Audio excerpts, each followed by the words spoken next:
Hey, Jayanam here with the Stylized X sculpting part in which I show the basic sculpting steps. Okay, so let's start to prepare the mesh for sculpting. First I hide the reference image. And the first part that I want to sculpt is the wood handle. I select it, then switch to sculpt mode. And the first brush that I use to add the wood details is the draw sharp brush. Another brush that I use for adding larger damages is the clay strips, and to kind of carve into the mesh I set it to subtract. For making cracks and fibers thinner I use the pinch brush, and for stylized edges and areas I use the scrape brush. Okay, these are the brushes I use most of the time, and now let's voxel remesh the handle to bring it to a higher resolution. I don't start with a too high resolution, because now I'm just indicating where the fibers will be, kind of landmarks I add for the wood. First I smooth out the handle, so that we don't see these faces of the mesh.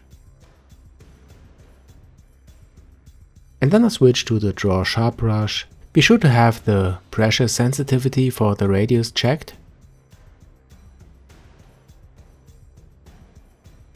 And then I add the first lines for the wood. Not too deep, just kind of indicate the fibers. Oh, and also disable symmetry.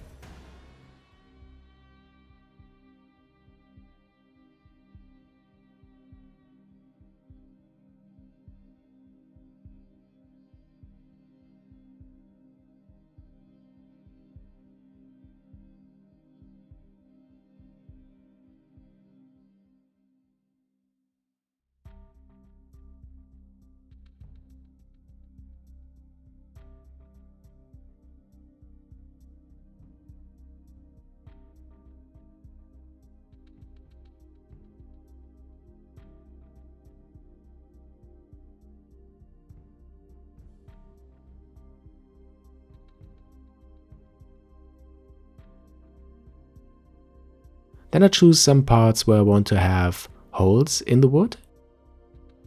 And I try not to overdo this, perhaps 2 or 3. And later on I will add more details to these damages using the clay strips.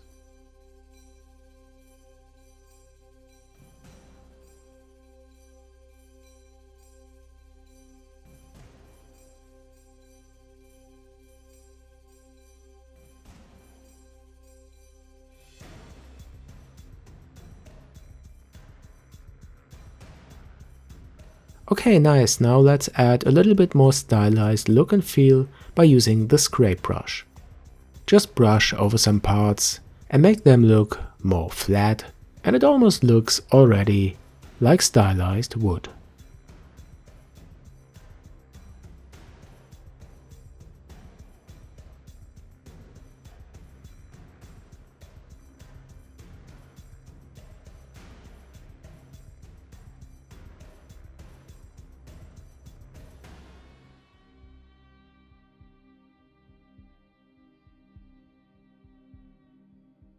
But you see the density is not that high at the moment, so I increase it a bit. First I set the voxel size and then I press Ctrl and R to remesh. Perhaps a bit more, and then we are ready to add finer details.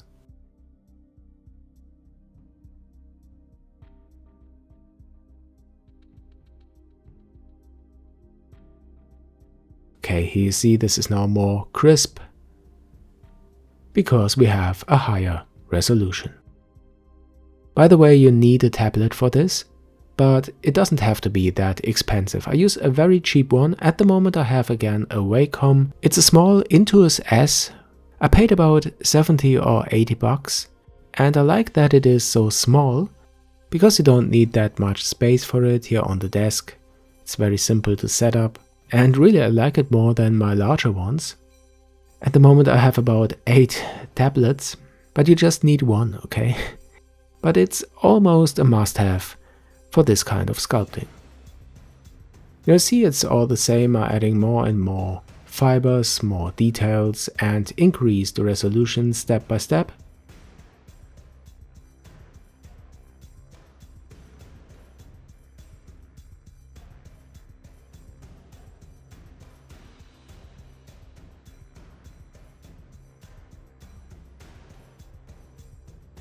Now let's see, I have 100k vertices for the wood handle. We can increase a bit more. And with this we can go ahead now and use the clay strips for adding finer details to the mesh. Sculpting wood details takes some time. You have to practice this a lot to get a feeling what works and what doesn't. I'll speed this up now a bit till we come to the next part, the head and the blade.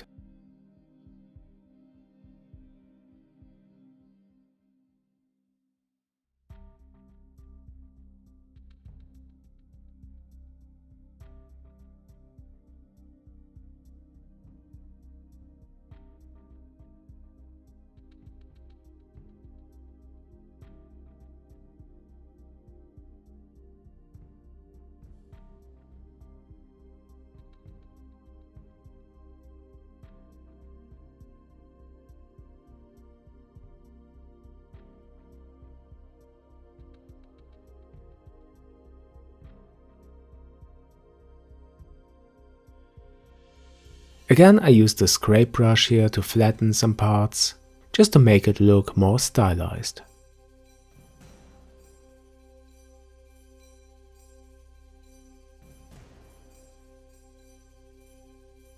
Then pinch some lines more together by using the pinch brush if the gap is too big, or at the ends of the fibers, of the cuts. It also looks great.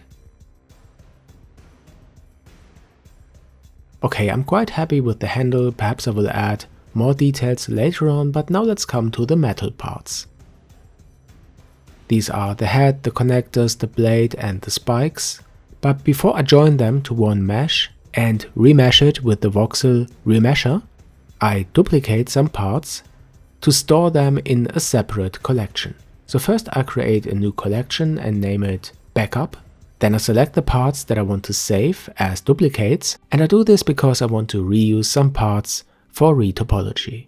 I don't know if I could reuse all the parts, but it's better to have a backup. An alternative is to create a very good low poly base mesh that you can subdivide in the multi-resolution modifier, and then you can use your low poly mesh as your game asset and bake all the details onto it. But I decided to use the destructive workflow because in this you have the artistic freedom to change your sculpt as you like, you don't care for the low poly mesh, and later on you do a retopology and perhaps use some parts of the low poly mesh. But I will show you the multi-resolution workflow as well. Okay, now I saved all the parts to the backup collection, and now I can continue increasing the resolution of the different parts, and I start with the blade.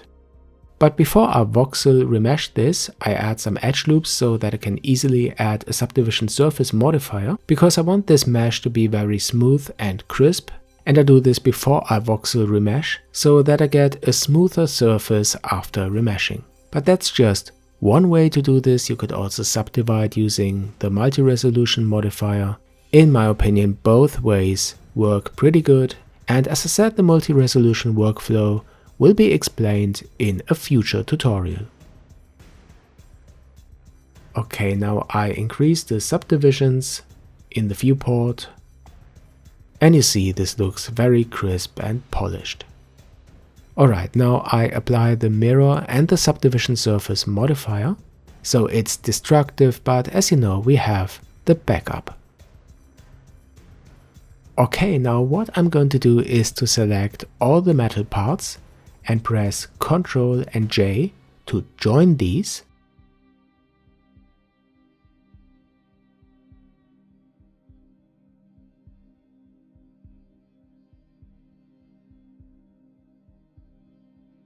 Now we have one metal object for the blade and the head, but to be able to use it for sculpting, we have to voxel remesh it. I set the resolution to a quite high value. Let's see the stats. Okay, we have over 1 million vertices, which should be high enough for this part. Okay, before I start adding more details, I add 2 cuts to the blade by using a mask. So I'll switch here to the loop mask and paint a small part here to the blade.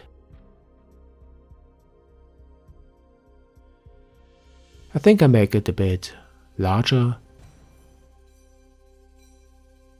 And then I try this feature, mask slice and fill holes. Okay, it's not like ZBrush or 3D Code, but it's not bad. Okay, another one here, and then we can continue and do again a voxel remesh.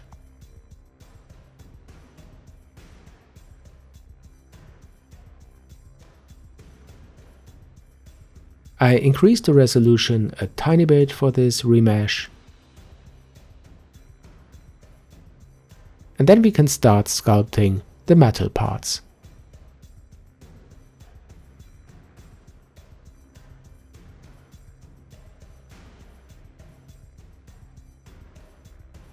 The first thing I do is to use the smooth brush to smooth away these kind of face artifacts of the mesh. I don't smooth them away completely because keeping some of them looks quite interesting.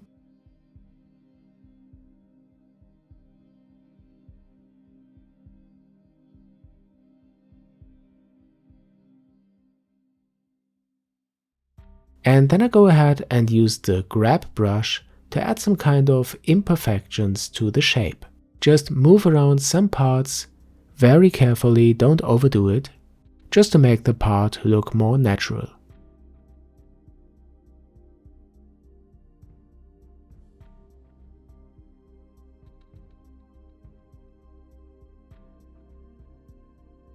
And after that we use the scrape brush to add stylized edges to this part, and it takes some time, but try to regard it as a training. Enjoy, relax, while you're adding all these nice edges, and see your mesh becoming more and more stylized and looking great. I speed it up now, it's all the same, but as I said, it can be a wonderful and relaxing experience.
Okay, now we have this basic stylized look and feel also for the metallic parts.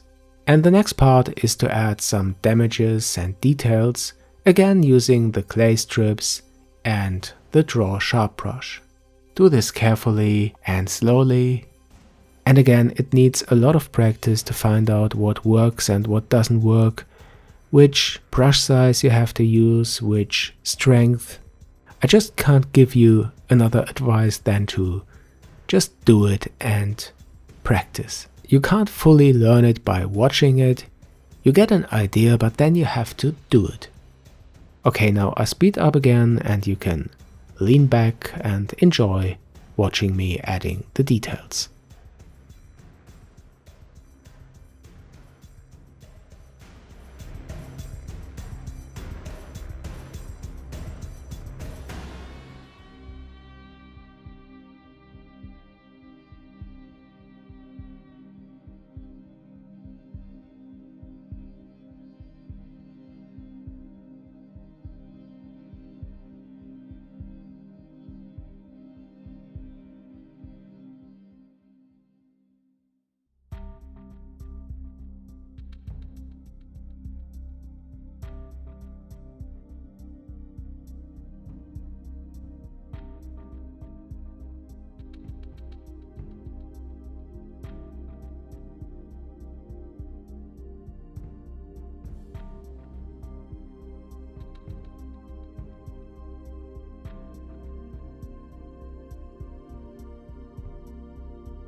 Okay, we stop here because at a certain point you have to stop.